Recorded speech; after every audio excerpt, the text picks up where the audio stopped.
Yeah, shout out to us. We still doing it. This is Big Vern, season 2, episode 401. And right now, we're going to drop it like it's hot on that bass line. But yeah, so we talked about Serena Williams being on a bad open mic televised on national TV. She was almost to the point where she was saying, hamburger. It was milk toast. It was bad. It was just a bad night. Anyway, we pivoted from that. We talked about Kirby Smart running a NASCAR team disguised as a national football contender, where we have 19 guys driving recklessly and speeding, and we also had casualties. That story. Then we talked about Kyrie Jackson and how people came to pay their respects and mourn for the fallen, and they shot up a candlelight vigil. So we're going to go ahead and talk from that, and then we're going to pivot to our last story of the day involving Mr. Raheem Morris. Yeah, now he's the new coach of Atlanta, and I asked the question, is he out of his flocking mind? Now, this is from CBS Sports and Jonathan Jones. Raheem Morris, let's start with, he should have never been fired from Tampa Bay to begin with. Yep, I bet you all didn't know that. He did a really good job at Tampa Bay, and then they wanted Bruce Arians because it was also all of this chatter. I don't understand why, but do it. What will you have there?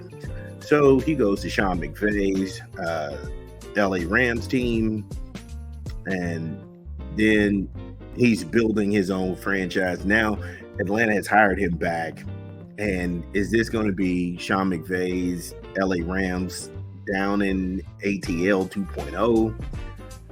I don't know, but I know one thing. This dude has 26 coaches. He's tied for third biggest staff in NFL history with 26 coaches. Yikes. We'll get more into that when we come back from a quick 20 from an unofficial sponsor of the show. This is Big Vern. Drop the spot.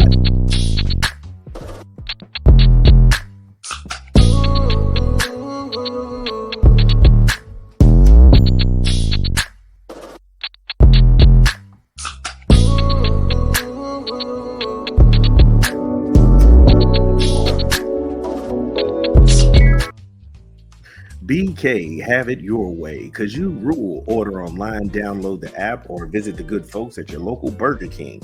BK, have it your way, because you rule. Getting back into the story for Raheem Morris and his 26 coaches. It's almost like a bad MC Hammer concert where there's 50 people on stage. Here come the hammer. But let's just look at the offensive side of the ball. There's first-year offensive coordinator Zach Robinson, the quarterback's coach TJ Yates. Behind him, you got DJ Williams. He's the assistant QB coach. Then there's veteran coaches Kevin Zampese as a senior offensive assistant, Tim Bearbench as a pass game specialist and offensive line coach, Dwayne Ledford, and the run game coordinator. Will it work? Because Morris said as much, and I quote, "It's the attention of knowing that you're going to be good. It's a little bit of arrogance with, as well as you assuming that you're going to be good and this is going to work. We're going to lose good coaches, and I would like to be able to replace them from within. I would like to be able to have guys in place and are training and constantly developing for those roles," end quote. I like it. It makes a lot of sense because every time a team goes really far in the NFL playoffs or they have a great season, the first thing they start doing, they start mentioning these coaches being candidates for jobs that are going to be vacant at the end of the season. So that makes sense. You want to go ahead and have someone in place. That way, if they make this guy an offer he can't refuse, you got someone ready to kind of step in place. He's already been trained on the job, and it's smart. It really is. So he's the smartest guy in the room. High five to him. That's how you build a dynasty. And that's a good answer. No, by the way. Now, next man up in the front office, I've never heard that applied. I've never heard that applied to the suits. It's always next man up when it comes to the workers. And here on this show, we are pro worker. So when I hear next man up in the suits, oh, I'm really encouraged by that because it lets you know, hey, look, I don't care what you do in this organization, you're replaceable. Wow. If we had that kind of mentality consistently in sports, you would see a lot more dynasties and you would see a lot more teams get better faster than harboring this. The people who make the decisions, the football decisions, they are perfectly protected, even when they're numbskulls and they're idiots and they're morons and they're just complete nincompoops and half-wits. That's how I feel. But we'll go ahead and get back to this when we take a quick 18 from a rap album we are pumping this month. This is Big Vern. Drop the spot.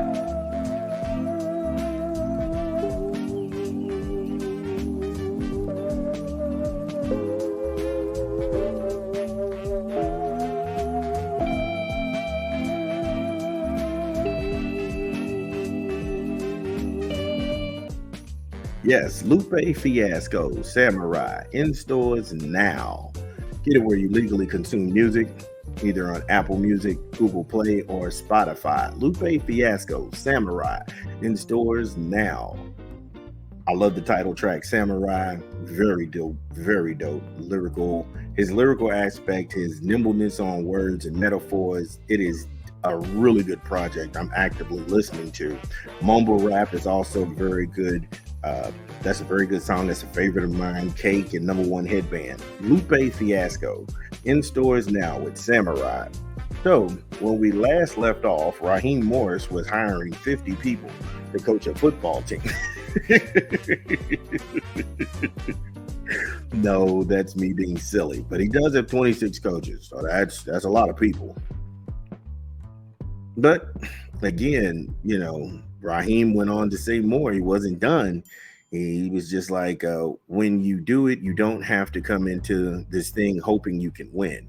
You go into this thing knowing you can win. And when you know you can win, you're going to lose people that are curious about what you're doing and how you're doing it. And I want to be prepared for that. And that's smart. Again, I can't say that enough about him is his thinking and his approach to coaching. Plus, it's not smoke up your ass. It's reality based. People start trying to take your coaching staff when you're winning, and when they do, that day comes, you'll be ready for the next hires. You just have it all in house. You can keep moving people in to keep continuing running the system. I'm not a Falcons fan, but I may have to pull for them a little bit this year when I turn on TV and I can stomach more than a half of watching NFL football. I just can't. I'm not an NFL guy. Pretty much after too many years watching it, being fed up with the decisions and the politics. Not really, like I said, I'll watch it, but The Falcons have put up identical records of 7-10 under old head coach Arthur Smith. Last year's group managed to beat most of their opponents with a winning record, but tallied off to a dreadful 2-6 record against those with losing records. In plain words, the Falcons can beat anybody, but they can lose to everybody. I don't know why they mince words like this in this article. Again, Jonathan Jones just got to go ahead and stop BSing and just get to it. They can lose to anybody. They can beat anybody. It's just who they are.